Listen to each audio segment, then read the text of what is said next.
परिवार के सदस्य की चिंता करें, वैसी चिंता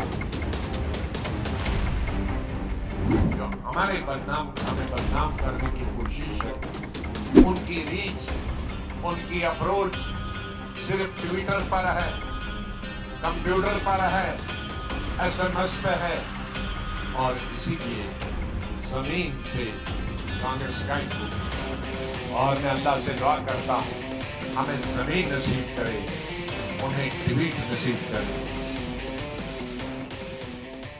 तुमसे पहले वो जो एक शख्स यहाँ तख्त नशी था, उसको भी अपने खुदा होने पे इतना ही यकीन था। ये लाइनें आजकल कांग्रेस को छोड़ चुके गुलाम नबी आजाद को याद आती होंगी। गुलाम नबी आजाद का कांग्रेस पार्टी छोड़ना और अशोक गहलोत को कांग्रेस का राष्ट्रीय अध्यक्ष बना देना और भारतीय मीडिया को नया मसाला मिल जाना, ये कोई इत्तेफाक तो नहीं है।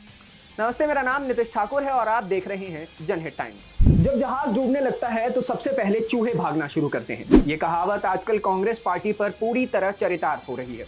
जब कांग्रेस कामधेनु थी तो उसके आसपास मंडराने वालों की भीड़ लगी रहती थी, लेकिन इधर कुछ सालों से उसकी राजनीतिक स्थिति क्या डंडावोल हुई, उसके तथाकथित मतलब परस्त नेता ही शीर्ष नेतृत्व पर पार्टी को न संभालने का आरोप मढ़कर किनारा करना शुरू कर दिया। तथाकथित बड़े बड़े नेताओं का कांग्रेस से पलायन शायद कुछ लोगों को अच्छा लगे, लेकिन सच ये है कि इस तरीके की प्रवृत्ति देश के विकास को कहां रोक देती है। इस पर गहन चिंतन करना बहुत जरूरी है। ये ठीक है कि देश की सबसे पुरानी पार्टी आज बीच समुद्र में बिना पतवार के हिलते डुलते डूबने की स्थिति में नजर आ रही है, लेकिन ऐसा सोचना गलत ही होगा।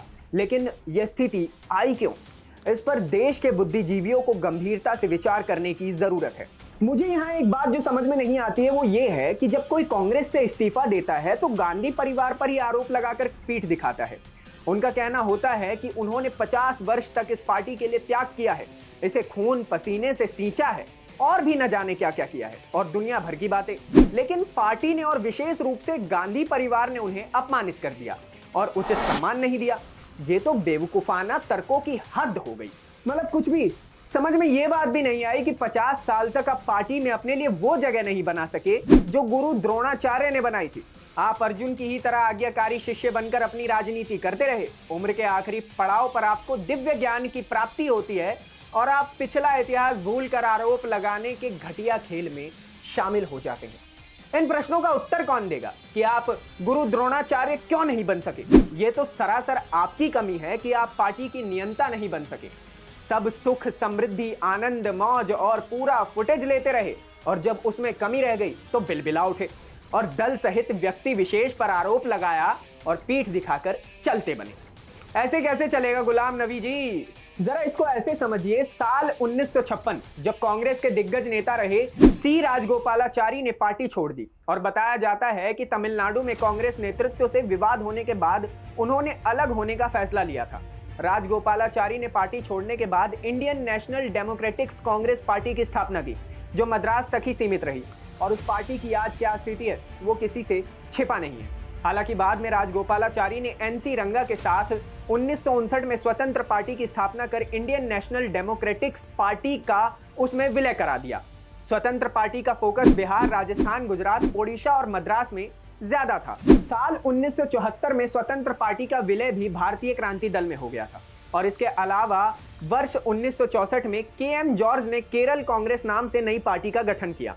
हालांकि बाद में इस पार्टी से निकले नेताओं ने अपनी 7 अलग अलग पार्टियां खड़ी कर ली, और वर्ष 1966 में कांग्रेस छोड़ने वाले हरे कृष्णा मेहताब ने ओडिशा जन कांग्रेस की स्थापना की, और बाद में इसका विलय जनता पार्टी में हो गया। साल 2014 भाजपा की सरकार आने के बाद से अब तक कई दिग्गज और बड़े नेता कांग्रेस का साथ छोड़ चुके हैं। एसोसिएशन ऑफ डेमोक्रेटिक रिफॉर्म्स की रिपोर्ट के अनुसार 2014 और 2021 के बीच हुए चुनावों के दौरान 222 चुनावी उम्मीदवारों ने कांग्रेस पार्टी छोड़ दी, जबकि 177 सांसदों और विधायकों ने पार्टी को अलविदा कहा। इसके अलावा 2016 और 2020 के बीच दल बदल करने वाले लगभग 45% विधायक भाजपा में शामिल हो गए थे। ऐसे में एक नजर उन नेताओं पर डालते हैं जो वर्ष 2014 से लेकर अब तक कांग्रेस से दूरी बना चुके हैं। सच तो यह है कि जिस परिवार पर आरोप लगाकर इन नेताओं ने अपनी पार्टी से अपना नाता तोड़ा है, उनमें ऐसा आकर्षण या उनका व्यक्तित्व ऐसा नहीं है जो जनमानस को अपनी ओर आकर्षित कर सके। दरअसल उस गांधी परिवार ने, जिसे पानी पीकर पलायन करने वाले नेता कोसते हैं, देश को 3 प्रधानमंत्री दिए, जिनमें 2 आतंकवादियों के हाथों असमय मार दिए गए। पंडित जवाहरलाल नेहरू ने आजादी की लड़ाई के दौरान अपने जीवन के कई महत्वपूर्ण वर्ष जेल में बिताए, यातनाएं सही। फिर महात्मा गांधी की अगुवाई में देश की आजादी में भाग लिया और इसके बाद इंदिरा गांधी और राजीव गांधी देश के लिए आतंकवादियों के हाथों मारे गए। इसलिए सारी सत्ता और जनता में इस परिवार की छवि ऐसी है कि कोई सामने आकर यह कहने के लिए तैयार नहीं है कि वह सत्ता की बागडोर किसी और को सौंपे, और ना ही किसी नेता में ऐसी हिम्मत हुई कि वो खुलकर उनका विरोध कर सके। हाँ, पार्टी छोड़ने के बाद वे मुखर जरूर जाते हैं, अपने अधिकार याद आने लगते हैं और अनाप शनाप विलाप प्रलाप करने लगते हैं। अब हाल ही में कांग्रेस छोड़ने वाले वरिष्ठ नेता गुलाम नबी आजाद आरोप लगाते हैं कि कांग्रेस में सुधार की बात तो नेतृत्व को चुनाव के रूप में लेता है। तो क्या 50 सालों तक गुलाम नबी आजाद इस तथाकथित अपमान को झेलते रहे थे? अगर वो अपमान झेल रहे थे तो इतने सालों तक क्या गुलाम नबी आजाद मजबूरी की राजनीति कर रहे थे? इन 50 सालों के बीच वे जम्मू कश्मीर के मुख्यमंत्री बने, पार्टी के कई उच्च पद पर रहे, केंद्रीय मंत्री भी बने। फिर उन्हें अचानक दिव्य ज्ञान कैसे प्राप्त हो गया कि अब राहुल गांधी या सोनिया गांधी इतने बुरे हो गए हैं? ये सब बातें गहन विचार का विषय है। अब आजाद अपनी पार्टी बना रहे हैं और एक तरह से बीजेपी की टीम बी बनकर काम करेंगे। वैसे इस बात की कोई पुष्टि नहीं है, लेकिन जो राजनीतिक समीकरण निकलकर सामने आ रहे हैं उससे तो साफ यही नतीजा निकलकर आ रहा है। बता दें कि अगर ऐसा हुआ तो यह 65वां मौका होगा जब कोई कांग्रेस छोड़कर नए राजनीतिक दल का गठन करेगा। साल 1885 में कांग्रेस पार्टी की स्थापना हुई, तब से अब तक कांग्रेस ने 64 ऐसे बड़े मौके देखे जब कांग्रेस छोड़ने के बाद नेताओं ने अपनी पार्टी बनाई। और साल 1969 में तो कांग्रेस के दिग्गज नेताओं ने इंदिरा गांधी को ही पार्टी से बाहर का रास्ता दिखा दिया था। तब इंदिरा ने भी अलग कांग्रेस बना ली थी। तो देख रहे हो विनोद, राजनीति का कैसा तर्क का वितर्क हो जाता है।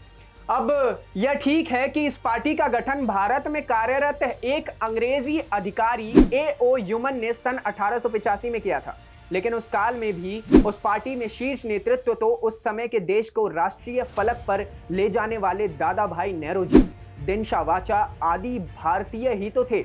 उद्देश्य था सन 1857 वाली स्थिति देश में फिर से ना आने पाए। ऐसे पुराने गुणी और क्रांतिकारी लोगों से बनी एक पार्टी का स्वहित के लिए कुछ नेताओं द्वारा कीचड़ उछाल कर छोड़ देने से कांग्रेस हिल जाएगी, ये सोचकर ही देश के भविष्य पर खतरे की बादल मंडराते नजर आ रहे हैं।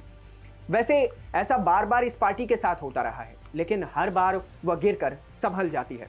शायद इस बार भी कुछ अच्छा ही होगा, इसकी उम्मीद की जानी चाहिए। अब देखना यह है कि पार्टी छोड़ देने के बाद गुलाम नबी आजाद क्या करिश्मा दिखाते हैं जिससे उनका मान सम्मान बढ़ जाए।